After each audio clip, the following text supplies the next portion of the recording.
दोस्तों, दुनिया में वही लोग बुरे हैं जो भले हैं। ढूंढोगे अंधेरे तो चिरागों के तले हैं। छोड़ा ना गया धूप में जिस पेड़ का साया, आंधी में उसी पेड़ से हम बच के चले।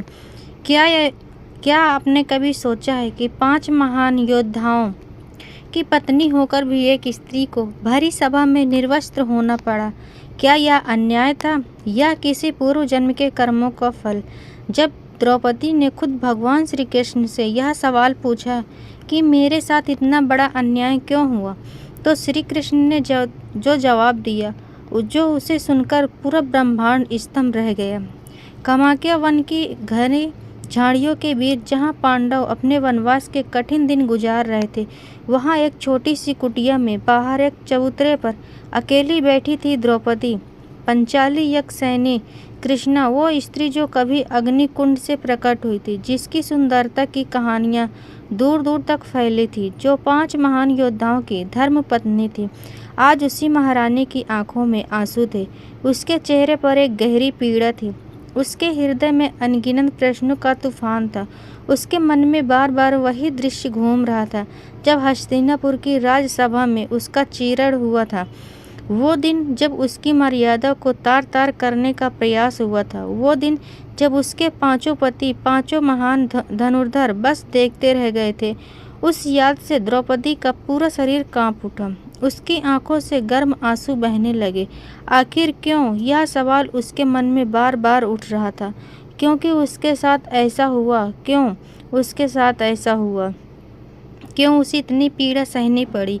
क्या उसने कोई ऐसा पाप किया था जिसकी सज़ा इतनी भयंकर थी? क्या उसका ऐसा कोई कर्म था जिसने उसे इस नरक में धकेल दिया? द्रौपदी के मन में यह सवाल इतने तीव्र हो गए थे कि वे अपने आप को रोक नहीं पाई। उसके होठों में एक दर्द भरी आह निकली और उसी क्षण ऐसे उसकी पुकार सुनकर, जैसे उसकी पीड़ा महसूस करके दूर से एक मधुर बांसुरी की धुन आई।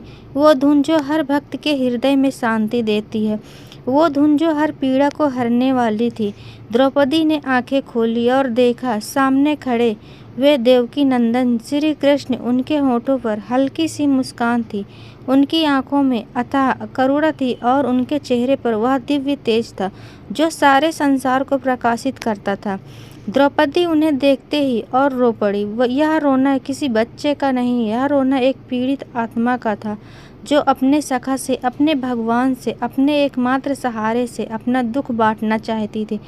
कृष्ण धीरे धीरे चलकर आए और द्रौपदी के पास बैठ गए। उन्होंने कुछ नहीं कहा, बस चुपचाप बैठे रहे, जैसे वह द्रौपदी को अपना दर्द निकालने का पूरा समय देना चाहते थे।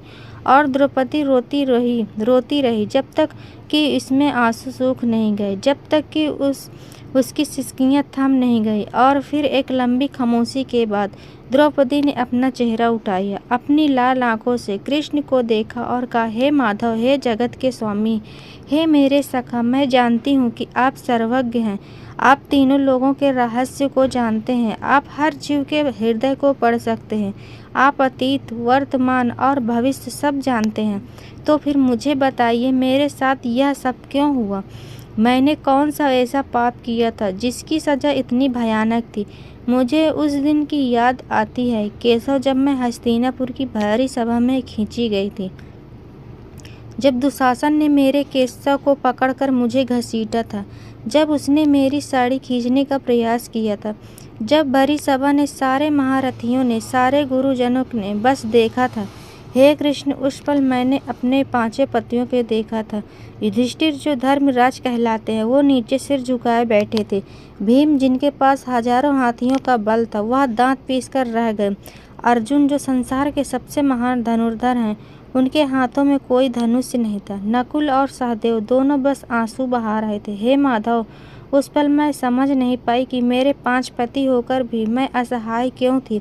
उस पल मैंने केवल आपको पुकारा और आपने मेरी लाज बचाई। पर वो अपमान, वो पीड़ा, वो घाव आज भी मेरे हृदय में है। रात को जब मैं सोती हूँ तो वही दृश्य मेरे सपनों में आता है। मुझे दुशासन की वो क्रूर हंसी सुनाई देती है, मुझे उस सभा की खामोशी सुनाई देती है। और हे केशव, मेरा मन फिर से टूट जाता है।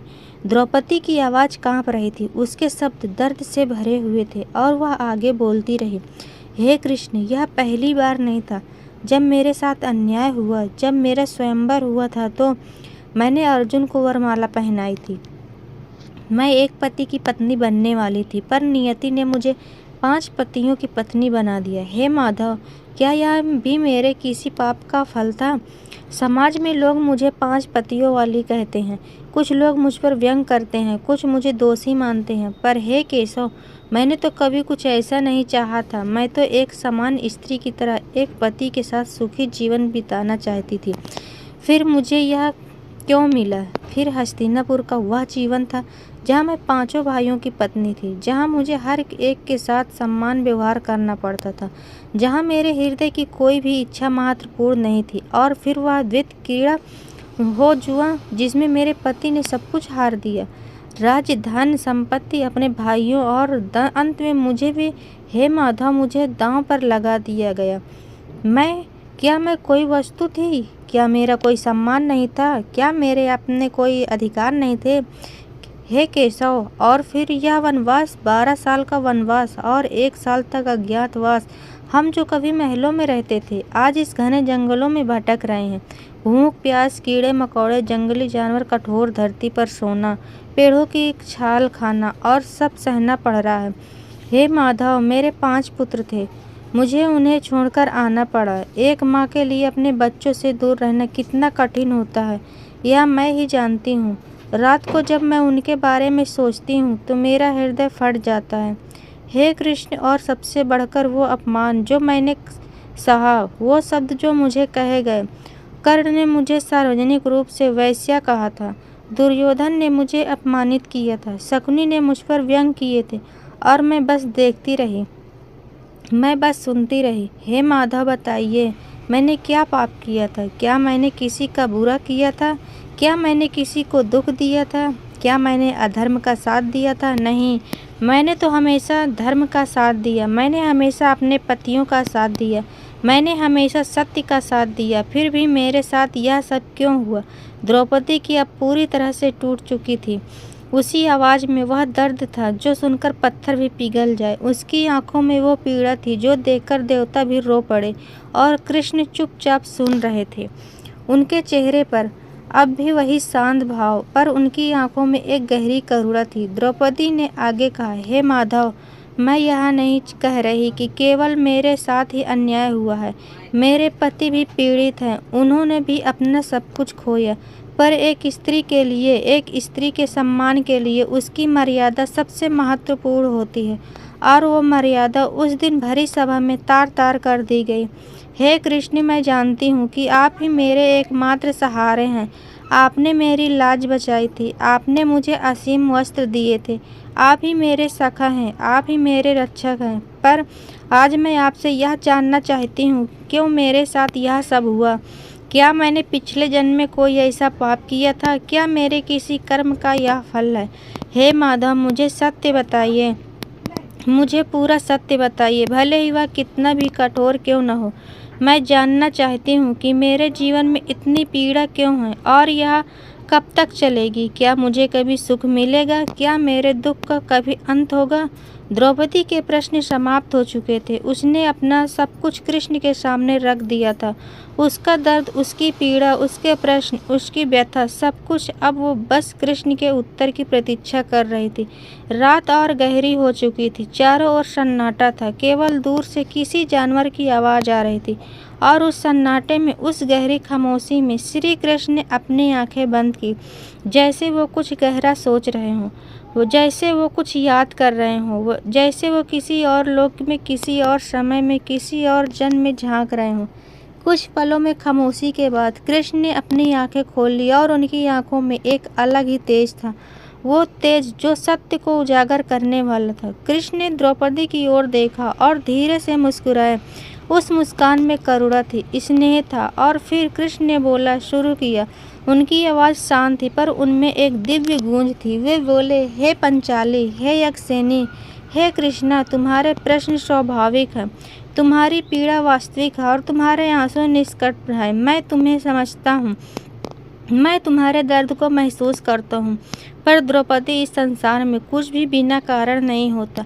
हर घटना के पीछे एक कारण होता है, हर दुख के पीछे एक कर्म होता है, हर पीड़ा के पीछे एक सीख होती है। तुम पूछती हो कि तुम्हारे साथ यह सब क्यों हुआ, तो सुनो, आज मैं तुम्हें वो सत्य बताऊंगा जो बहुत कम लोग जानते हैं। आज मैं तुम्हें तुम्हारे पूर्व जन्म का रहस्य बताऊंगा। आज मैं तुम्हें बताऊंगा कि तुम्हारे साथ जो भी हुआ वो क्यों हुआ। पर सखी, यह सत्य है तुम्हें चौंका देगा, यह सत्य तुम्हारे विश्वास को हिला देगा, यह सत्य तुम्हें बदल देगा। क्या तुम तैयार हो इस सत्य को सुनने के लिए? द्रौपदी ने बिना किसी हिचकिचाहट से कहा, हाँ माधव, मैं तैयार हूँ। मुझे सत्य जानना है, चाहे वह कितना भी कठोर क्यों न हो मुझे। कृष्ण ने सहमति से सिर हिलाया और बोले, तो सुनो सखी, बहुत समय पहले की बात है, जब यह युग नहीं था, जब यह जन्म नहीं था, जब तुम द्रौपदी नहीं थी। उस समय तुम एक अलग नाम से, एक अलग रूप में, एक अलग लोक में थी। द्रौपदी, उस जन्म में तुम एक सुंदर कन्या थी। तुम्हारा नाम नलायनी था। तुम एक ब्राह्मण कुल में जन्मी थी। तुम्हारे पिता एक विद्वान थे, तुम्हारी माता एक धर्मपरायण महिला थी। तुम बचपन से ही रूपवती थी, गुणवती और बुद्धिमान थी। तुम्हारे गांव में सब तुम्हारी प्रशंसा करते थे। तुम्हारे माता पिता को तुम पर बहुत गर्व था। जैसे जैसे तुम बड़ी होती गई, तुम्हारी सुंदरता बढ़ती गई और तुम्हारे मन में विवाह की इच्छा जागने लगी। तुम एक आदर्श पति चाहती थी, एक ऐसा पति जो धर्मपरायण हो, बलशाली हो, विद्वान हो, सुंदर हो और सब गुणों से युक्त हो। पर सखी, तुम्हारी इच्छाएं केवल एक नहीं थी, तुम्हारे मन में 5 इच्छाएं थी। तुम चाहती थी कि तुम्हारा पति सबसे धर्मात्मा हो, सबसे बलवान हो, सबसे सुंदर हो, सबसे विद्वान हो और सबसे कुशल योद्धा हो। यह 5 गुण एक पुरुष में मिलना लगभग असंभव था, पर तुम्हारा मन इसी में अटका था। तुमने अपने माता पिता से कहा कि तुम्हें ऐसा ही वर चाहिए। तुम्हारे पिता ने बहुत प्रयास किया, उन्होंने दूर दूर तक संदेश भेजे, पर ऐसा कोई वर नहीं मिला जो तुम्हारी सारी शर्तों को पूरा करता हो। समय बीतता गया, तुम्हारी युवा व्यवस्था बीतने लगी और तुम चिंतित होने लगी। तुम्हें डर लगने लगा कि कहीं तुम्हारा विवाह ही न हो। फिर एक दिन तुमने निश्चय किया कि तुम भगवान शिव की तपस्या करोगे। तुम घने जंगल में चली गई। वहाँ एक पवित्र स्थान पर तुमने कठोर तपस्या शुरू की। तुमने भोजन त्याग दिया, तुमने केवल फल खाना शुरू किया, फिर केवल जल पीना शुरू किया और अंत में केवल हवा पर जीने लगी। तुम्हारी तपस्या इतनी कठोर थी कि देवता भी चकित हो गए। तुम्हारा शरीर सूख गया, तुम्हारी हड्डियां दिखने लगी, पर तुम्हारा संकल्प नहीं टूटा। तुम रोज भगवान शिव का नाम जपती रही, उनकी पूजा करती रही और उनसे प्रार्थना करती रही कि वह तुम्हें योग वर प्रदान करे। सालों बीत गए, तुम्हारी तपस्या जारी रही और फिर एक दिन आकाश में बादल घिर आए, बिजली चमकने लगी और तुम्हारे सामने स्वयं भगवान शिव प्रकट हो गए। उनके हाथ में त्रिशूल था, उनके गले में नाग था, उनके मस्तक पर चंद्रमा था और उनका तेज अद्भुत था। शिव प्रसन्न थे। उन्होंने कहा, हे कन्या, तुम्हारी तपस्या से मैं प्रसन्न हूँ, मांगो तुम्हें क्या चाहिए। और सखी, उस समय जो हुआ वही तुम्हारे इस जन्म की सारी घटनाओं का कारण बन गया। तुम इतनी प्रसन्न हो गई कि तुम संभल नहीं पाई। तुमने अपनी इच्छा बताई। तुमने कहा, भगवान, मुझे एक ऐसा पति चाहिए जो सबसे धर्मात्मा हो। और फिर तुम इतनी उत्साहित हो गई कि तुमने दोबारा कहा, मुझे एक ऐसा पति चाहिए जो सबसे बलवान हो। और फिर तीसरी बार, मुझे एक पति चाहिए जो सबसे महान धनुर्धर हो। और फिर चौथी बार, मुझे एक पति चाहिए जो सबसे सुंदर हो। और फिर 5वीं बार, मुझे एक पति चाहिए जो सबसे विद्वान हो। तुमने 5 बार कहा, मुझे पति चाहिए, मुझे पति चाहिए। और भगवान शिव, जो अपने वचन के पक्के हैं, उन्होंने तथास्तु कह दिया। उन्होंने कहा, हे कन्या, तुम्हारी इच्छा पूरी होगी। तुम्हें 5 पति मिलेंगे। पहला धर्म का देवता होगा, दूसरा वायु का पुत्र होगा जो सबसे बलशाली होगा, तीसरा इंद्र का पुत्र होगा जो महाधनुर्धर होगा, और चौथा और 5वां अश्विनी कुमारों के पुत्र होंगे जो सुंदर और विद्वान होंगे। यह सुनकर तुम सख्त में आ गई। तुमने कहा, नहीं भगवान, मुझे एक ही पति चाहिए। मैंने गलती से 5 बार कह दिया, कृपा करके मुझे एक ही पति दीजिए। पर शिव ने कहा, हे कन्या, मेरा वचन बदल नहीं सकता। तुम्हारे सुख से 5 बार निकला है, तुम्हारे मुख से 5 बार निकला है, इसलिए तुम्हें 5 पति मिलेंगे और यह तुम्हारी नियति है। तुमने बहुत विनती की, तुमने बहुत प्रार्थना की, पर शिव अपने निर्णय पर अटल रहे और फिर वो अंतर्ध्यान हो गए। कृष्ण ने यह रुककर द्रौपदी को देखा और द्रौपदी स्तब्ध थी। उसकी आंखें फैली थी, उसका मुख खुला रह गया था। वो इस सत्य को पचा नहीं पा रही थी।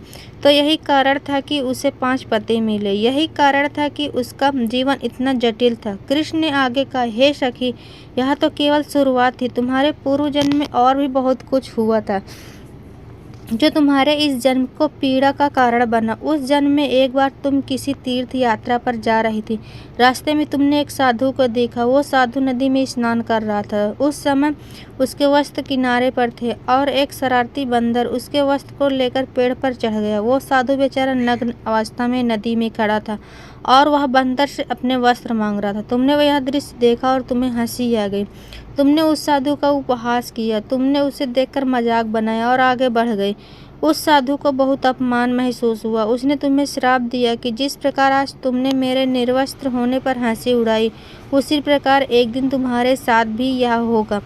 तुम्हें भी सार्वजनिक रूप से अपमानित किया जाएगा, तुम्हारे वस्त्र भी उतारने का प्रयास होगा और तुम असहाय रहोगी। यह श्राप तुम्हारे इस जन्म में फलीभूत हुआ। हस्तिनापुर के सभा में जो हुआ वह उसी श्राप का परिणाम था। द्रौपदी का चेहरा पीला पड़ गया, उसके शरीर में कंपन होने लगा। तो यह था कारण, यह था वह पाप जिसका फल उसे भुगतना पड़ा। कृष्ण ने एक क्षण रुककर फिर कहा, और सखी, एक घटना और थी। उस जन्म में एक बार तुम्हारे घर एक भिक्षु आया। वह बहुत भूखा था। उसने तुमसे भोजन मांगा, पर उस समय तुम्हारे मन में अहंकार था। तुमने सोचा कि तुम इतनी सुंदर हो, इतनी गुणवान हो और यह भिक्षुक इतना सामान्य है। तुमने उसे भोजन नहीं दिया, तुमने उसके दुत्कार दिया। वो भिक्षुक भूखा ही चला गया और उसने भी तुम्हें श्राप दिया कि जिस प्रकार आज तुमने मुझे भूखा रखा है, उसी प्रकार तुम्हें भी एक दिन भूख की पीड़ा सहनी होगी, तुम्हें भी भिक्षा मांगनी होगी, तुम्हें भी कठिनाइयों का सामना करना होगा। यह श्राप भी तुम्हारे इस जन्म में पूरा हुआ। तुम्हारा वनवास, तुम्हारी कठिनाइयाँ, तुम्हारी भूख सब उसी का परिणाम है। कृष्ण ने द्रौपदी की आंखों में देखा और कहा, हे सखी, यह संसार कर्मों का खेल है। जैसे बोओगे वैसा काटोगे। यह सनातन नियम है, इसमें कोई अन्याय नहीं है, केवल न्याय है। तुम्हारे पूर्व जन्म में जो किया गया उसका फल तुम्हें इस जन्म में मिल रहा है। पर सखी, यह समझो कि यह दुख तुम्हारी सजा नहीं है, यह तुम्हारी बुद्धि है। यह तुम्हें और महान बनने के लिए है। तुम्हारी यह पीड़ा तुम्हारे कर्मों को जला रही है, तुम्हारे पापों को नष्ट कर रही है और तुम्हें एक नई शुद्ध महान आत्मा बना रही है। द्रौपदी अब चुप थी, वह कुछ नहीं बोल पा रही थी। उसके मन में तूफान चल रहा था। वह सोच रही थी, समझ नहीं रही थी, महसूस कर रही थी। उसे अब अपने जीवन का अर्थ समझ आ रहा था। उसे अब अपनी पीड़ा का कारण पता चल रहा था, पर अब भी उसके मन में कुछ प्रश्न थे, कुछ संदेह थे। वो कृष्ण ने पूछना चाहती थी, पर उससे पहले ही कृष्ण ने कहा, हे सखी, मैं जानता हूँ तुम्हारे मन में अब भी प्रश्न है। तुम पूछना चाहती हो कि फिर आगे क्या होगा, तुम्हारा भविष्य क्या है, तुम्हें सुख मिलेगा। तो सुनो हे सखी, मैं जानता हूँ तुम्हारे मन में अब भी प्रश्न है। तुम पूछना चाहती हो कि मेरे आगे क्या होगा, तुम्हारा भविष्य क्या है, तुम्हें क्या सुख मिलेगा। तो सुनो, जिस प्रकार एक किसान खेत में बीज बोता है तो उसे केवल बीज का फल नहीं मिलता, उसे उस बीज से उत्पन्न होने वाली पूरे वृक्ष का फल मिलता है। उसी प्रकार तुम्हारे कर्मों का फल भी केवल एक नहीं बल्कि अनेक है। तुमने पूर्व जन्म में जो पाप किए उसका फल तुम्हें इस जन्म में सुख के रूप में मिला, यह सत्य है। पर सखी, तुम जो पुण्य किए थे, जो कठोर तपस्या की थी, उसका फल भी तो तुम्हें मिलना था और वह फल भी तुम्हें इसी जन्म में मिल रहा है। द्रौपदी ने आश्चर्य से पूछा, हे माधव, इस पीड़ा में, इस दुख में मुझे कौन सा पुण्य का फल मिल रहा है? मुझे तो केवल कष्ट ही मिल रहा है। कृष्ण मुस्कुराए। उनकी मुस्कान में एक गहरा रहस्य था। वो बोले, हे कृष्ण, तुम्हारी तपस्या इतनी कठोर थी, तुम्हारा संकल्प इतना दृढ़ था कि तुमने भगवान शिव को प्रसन्न कर लिया। यह कोई साधारण बात नहीं थी। उस तपस्या के बल पर तुमने जो शक्ति अर्जित थी, जो किसी साधारण स्त्री के पास नहीं होती, और उसी तपस्या के फल के रूप में तुम्हें 5 साधारण पति नहीं मिले, तुम्हें 5 ऐसे पति मिले जो अपनेपन क्षेत्र में सर्वश्रेष्ठ हैं। तुम्हें युधिष्ठिर मिले जो धर्म से साक्षात अवतार हैं। जिनके जीवन में धर्म के अतिरिक्त कुछ भी नहीं है। यह तुम्हारी उस इच्छा का फल था कि तुम्हें एक धर्मात्मा पति चाहिए। तुम्हें भीष्मसेन मिले, जिनके पास हजारों हाथियों का बल है, जो वायु के पुत्र हैं और उनकी गदा के प्रहार से पर्वत भी कांप उठते हैं। यह तुम्हारी उस इच्छा का फल था कि तुम्हें एक बलशाली पति चाहिए। तुम्हें अर्जुन मिले, जो देवराज इंद्र के पुत्र हैं, जो संसार के सर्वश्रेष्ठ धनुर्धर हैं, जिनके गड़ियों के टक्कर से शत्रु सेना भी भगदड़ मच जाती है। यह तुम्हारी उस इच्छा का फल था कि तुम्हें एक महान योद्धा पति चाहिए। और तुम्हें नकुल और सहदेव मिले, जो अश्विनी कुमारों के पुत्र हैं, जो सुंदरता, ज्ञान और नीति शास्त्र में निपुण हैं। सखी सोचो, क्या किसी साधारण स्त्री को ऐसे 5 पति मिल सकते हैं? नहीं, यह केवल तुम्हारे पुण्य का, तुम्हारी तपस्या का ही फल था। द्रौपदी की आंखों में अब आश्चर्य के साथ साथ एक हल्का सा गर्व भी था। उससे यह समझ आ रहा था कि उसके जीवन में कोई केवल अंधकार नहीं बल्कि प्रकाश भी था। कृष्ण ने आगे कहा, और सखी, यह केवल पतियों की बात नहीं है। तुम स्वयं ही कोई साधारण स्त्री नहीं हो। तुम अग्निकुंड से जन्मी हो, तुम यज्ञसेनी हो, तुम वो शक्ति हो जिसे इस युग में धर्म की स्थापना के लिए भेजा गया है। तुम्हारे 5 पति 5 अलग अलग गुण हैं, धर्म, बल, शौर्य, सौंदर्य और ज्ञान। पर इन 5 को एक साथ बांध कर रखने वाली जो शक्ति है, जो धुरी, वो तुम हो। हे द्रौपदी, तुम वो धागा हो जिसमें से ये 5 मोती पिरोए हुए हैं। तुम्हारे बिना पांडव अधूरे हैं। तुम्हारे बिना धर्म की स्थापना का यह महायज्ञ अधूरा है। तुम केवल एक पत्नी नहीं हो, तुम एक साम्राज्य हो, तुम एक शक्ति हो, तुम इस युग की नियति हो। कृष्ण ने के इन शब्दों ने द्रौपदी के भीतर एक नई ऊर्जा का संचार दिया। उसे पहली बार अपने अस्तित्व का, अपने महत्व का एहसास हुआ। वो केवल एक पीड़ित स्त्री नहीं थी, वो एक दिव्य योजना का हिस्सा थी। पर उसके मन में अब भी वह कांटा चुभ रहा था, वो चीरहरण का अपमान। वो बोली, हे माधव, आपकी बातें सत्य हैं, पर वो अपमान, वो भरी सभा में मेरा चीरहरण, क्या वो भी किसी दिव्य योजना का हिस्सा था? क्या वो भी आवश्यक था? कृष्ण का चेहरा अब गंभीर हो गया। वो बोले, हाँ सखी, वो भी आवश्यक था। वो तुम्हारे व्यक्तिगत अपमान से कहीं बढ़कर था। वो धर्म के घड़े की अधूरी बूंद भी थी। उस दिन हस्तिनापुर की सभा में तुम्हारा अपमान नहीं हुआ था, उस दिन धर्म का अपमान हुआ था, उस दिन न्याय का अपमान हुआ था, उस दिन मानवता का अपमान हुआ था। और जब अधर्म अपनी पराकाष्ठा पर पहुंच जाता है तो उसका विनाश निश्चित हो जाता है। तुम्हारा वो अपमान, तुम्हारी वो पुकार, वो केवल तुम्हारी पुकार नहीं थी, वो इस धरती की पुकार थी, वो धर्म की पुकार थी जो अधर्म के नाश के लिए थी। उस एक घटना ने यह निश्चित कर दिया कि अब महाभारत का युद्ध होकर रहेगा। उस एक घटना ने भीष्म, द्रोण और कृपाचार्य जैसे महान योद्धाओं को भी अधर्म का साथ देने के पाप का भागी बना दिया। उस एक घटना ने कौरवों के विनाश की पटकथा लिख दी थी। हे द्रौपदी, तुम्हारा अपमान उस महाविनाश का कारण बना जो धर्म की स्थापना के लिए आवश्यक था। कभी कभी एक बड़े निर्माण के लिए एक छोटा विध्वंस आवश्यकता होता है। तुम्हारा दुख उस विध्वंस की नींव बना जिस पर धर्म के उस नए साम्राज्य का निर्माण होगा। द्रौपदी अब चुपचाप कृष्ण की बातें सुन रही थी। उसके मन का तूफान अब शांत हो रहा था। उसे अपने जीवन की घटनाओं का एक नया दृष्टिकोण मिल रहा था। वो अब खुद को एक पीड़ित के रूप में नहीं बल्कि एक योद्धा के रूप में देख रही थी। एक ऐसी योद्धा जिसके दुख ने एक क्रांति को जन्म लिया था। उसने पूछा, हे केशव, पर उस दिन जब कोई मेरी मदद के लिए आगे नहीं आया, जब मेरे पति की असहाय थे, तब आपने मेरी लाज कैसे बचाई? कृष्ण मुस्कुराए और बोले, हे सखी, मैं तो हमेशा तुम्हारे साथ था। मैं उस सभा में भी उपस्थित था, पर मैं तब तक हस्तक्षेप नहीं कर सकता जब तक तुम स्वयं मुझे नहीं पुकारते। जब तक तुम अपने पतियों पर, अपने बल पर, अपने ज्ञान पर भरोसा कर रही थी, तब तक तुम मेरी सहायता से दूर थी। तुमने पहले अपने पतियों से गुहार लगाई, तुमने गुरुजनों से न्याय मांगा, तुमने भीष्म पितामह के धर्म की दुहाई दी। पर जब सबने तुम्हें निराश कर दिया, जब तुम्हें यह एहसास हुआ कि इस संसार में मेरे अतिरिक्त तुम्हारा कोई नहीं, तब तुमने अपना सारा अहंकार, सारा अभिमान और सारा भरोसा त्याग कर पूरी तरह से असहाय होकर केवल मुझे पुकारा। जब तुमने कहा, हे गोविंद, हे द्वारिकाधीश, हे कृष्ण, मेरी लाज रखो, उस क्षण तुमने खुद को पूरी तरह से मुझे समर्पित कर दिया। और जिस क्षण भक्त खुद को भगवान को समर्पित कर देता है, उसी क्षण भगवान उसकी रक्षा के लिए दौड़े चले आते हैं। मैंने कुछ नहीं किया सखी, मैंने केवल तुम्हारे समर्पण को स्वीकार किया।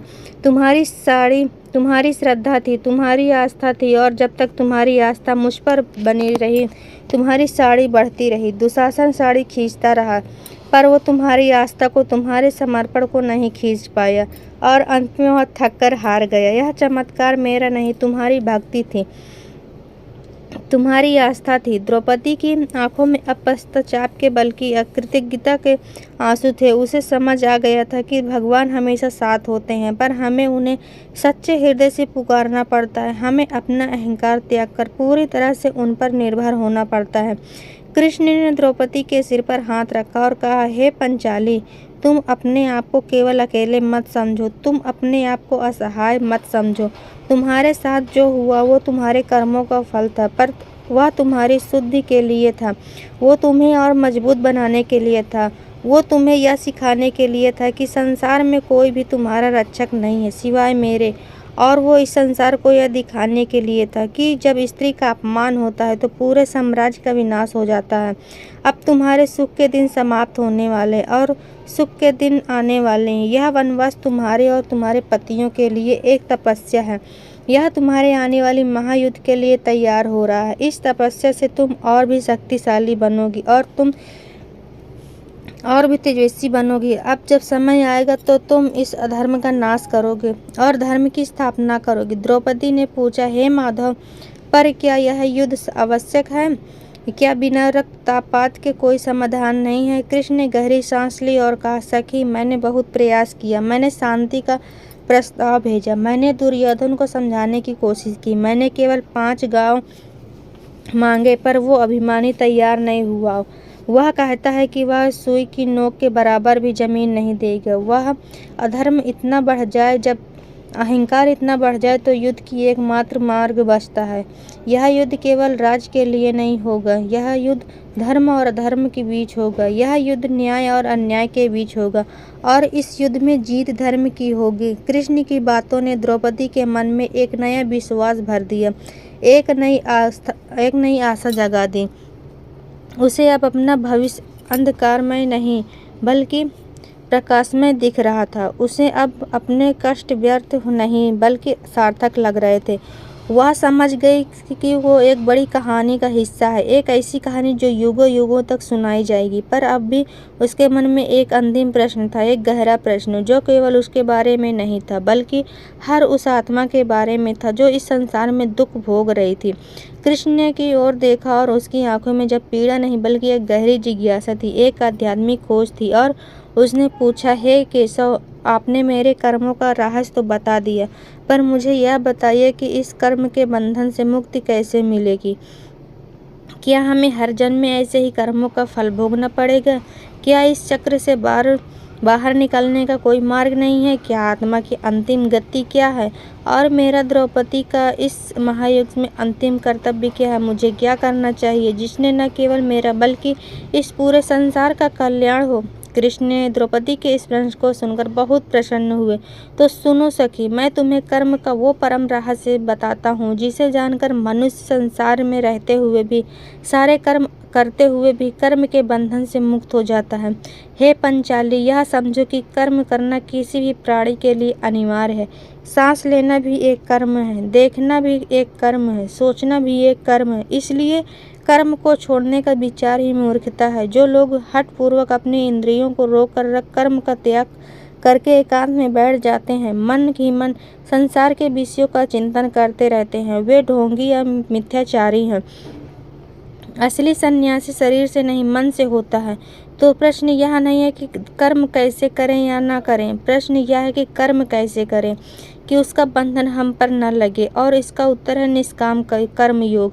कृष्ण ने एक क्षण रुकर द्रौपदी की आंखों में झांका, जैसे वो इस गहरे ज्ञान को उसके हृदय में उतार देना चाहते हों। वह बोले, हे सखी, बंधन कर्म से नहीं है, बंधन कर्म के फल से जुड़ी अस्तित्व में है।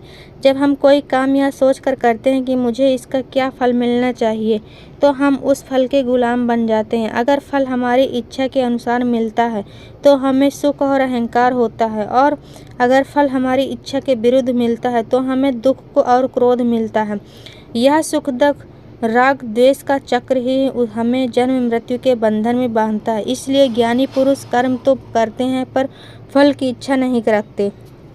वो अपना कर्तव्य समझते हैं, अपना धर्म निभाते हैं और परिणाम को मुझ पर यानी ईश्वर पर छोड़ देते हैं। इसे ही कहते हैं कर्मण्यवाधिक रास्ते माँ फलेषु कदाचन, अर्थात तुम्हारा अधिकार केवल कर्म करने में है, उसके फल में कभी नहीं है। इसलिए तुम न तो कर्म के फल का कारण बनो और न ही कर्म करने में तुम्हारी आस्तिक हो। अब द्रौपदी ने पूछा, हे माधव, यह तो बहुत कठिन है। बिना फल की इच्छा के कोई कर्म कैसे कर सकता है? बिना जीत की इच्छा से कोई युद्ध कैसे लड़ सकता है? कृष्ण ने एक सुंदर उदाहरण दिया। हे सखी, क्या तुमने कमल के फूल को देखा है? वह कीचड़ में ही जन्म लेती है, कीचड़ में ही रहता है, पर उसे हमेशा कीचड़ से ऊपर उससे अछूता पवित्र और सुंदर बना रहता है। जल की बूंद उस पर पड़ती है पर फिसल जाती है, उसे गीला नहीं कर पाती। ठीक उसी प्रकार एक कर्म योगी इस संसार में रहता है, सारे कर्म करता है, परिवार का पालन करता है, अपने कर्तव्य निभाता है, पर वो संसार के सुख दुख मान अपमान लाभ हानि से अछूता रहता है। कृष्ण ने द्रौपदी का हाथ अपने हाथ में लाया और कहा, हे कृष्ण, अब मैं तुम्हारे अंतिम प्रश्न का उत्तर देता हूँ। तुम्हारा भविष्य क्या है और तुम्हारा परम कर्तव्य क्या है? तुम्हारा भविष्य अत्यंत उज्जवल है सखी। यह वनवास और यह पीड़ा शीघ्र से ही समाप्त होगी। महाभारत का महायुद्ध होगा, यह निश्चित है, और उस दिन युद्ध में मैं तुम्हारे पतियों की धर्म की विजय होगी, अधर्म का नाश होगा और तुम एक बार फिर हस्तिनापुर की साम्राज्य बनोगी। तुम्हारा सम्मान, तुम्हारी प्रतिष्ठा, सब कुछ तुम्हें वापस मिलेगा और तुम्हारा नाम इस संसार में युग युग तक अमर हो जाएगा। तुम धैर्य, साहस और स्वाभिमान के प्रतीक के रूप में ही जानी जाओगी। पर सखी, यह सिंहासन, यह राज, यह सम्मान, यह तुम्हारा अंतिम लक्ष्य नहीं है। यह तो तुम्हारे पुण्य कर्मों का एक छोटा सा फल मात्र। तुम्हारा परम कर्तव्य कुछ और है। तुम्हारा परम कर्तव्य इस युद्ध में अपने पतियों की शक्ति बनना, उनकी प्रेरणा बनना, उन्हें बार बार यह याद दिलाना कि यह युद्ध व्यक्तिगत प्रतिशोध के लिए नहीं बल्कि धर्म की स्थापना के लिए है। तुम्हारा कर्तव्य है अपने मन से क्रोध और घृणा को निकालकर उसे करुणा और धर्म के प्रति निष्ठा से भरना, और सबसे बढ़कर तुम्हारा कर्तव्य है क्षमा करना। द्रौपदी यह सुनकर चौंक गई। वो बोली, क्षमा? हे माधव, मैं उन लोगों को कैसे क्षमा कर दूं जिन्होंने मेरा इतना बड़ा अपमान किया, जिन्होंने मुझे निर्वस्त्र करने का प्रयास किया? कृष्ण ने शांत भाव से कहा, सखी, क्षमा तुम उनके लिए नहीं, अपने लिए करोगी। जब तक तुम अपने मन में क्रोध और प्रतिशोध की अग्नि को जलाए रखोगी, तब तक तुम स्वयं भी उस अग्नि में जलती रहोगी। वह अग्नि तुम्हें शांति से जीने नहीं देगी। क्षमा करने का अर्थ यह नहीं कि तुम अन्याय को भूल जाओ या अपराधियों को दंड न मिले। अपराधियों को दंड अवश्य मिलेगा, यह नियति है, यह धर्म है, पर क्षमा करने का अर्थ है अपने मन से उस बोझ को उतार देना, और तब तुम सही अर्थों में एक कर्मयोगी की तरह इस युद्ध को देख पाओगे, एक साक्षी की तरह जो अपना कर्तव्य कर रहा है। यह परिणाम के हर्ष और शोक से मुक्त है। कृष्ण ने अपनी बात समाप्त करते हुए कहा, द्रौपदी, तुम साधारण स्त्री नहीं हो, तुम स्वयं आदिशक्ति का अंश हो।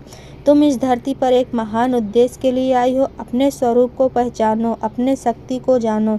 तुम अबला नहीं, तुम सबला हो। तुम पीड़ित नहीं, शक्ति हो। उठो, अपने आंसुओं को पोंछो और आने वाले कल के लिए तैयार हो जाओ।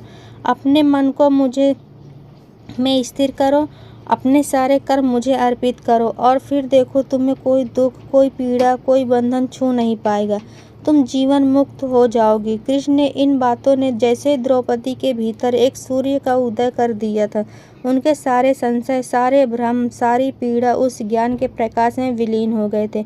उसे अब अपने जीवन का हर कष्ट, हर अपमान एक दिव्य योजना का हिस्सा लग रहा था।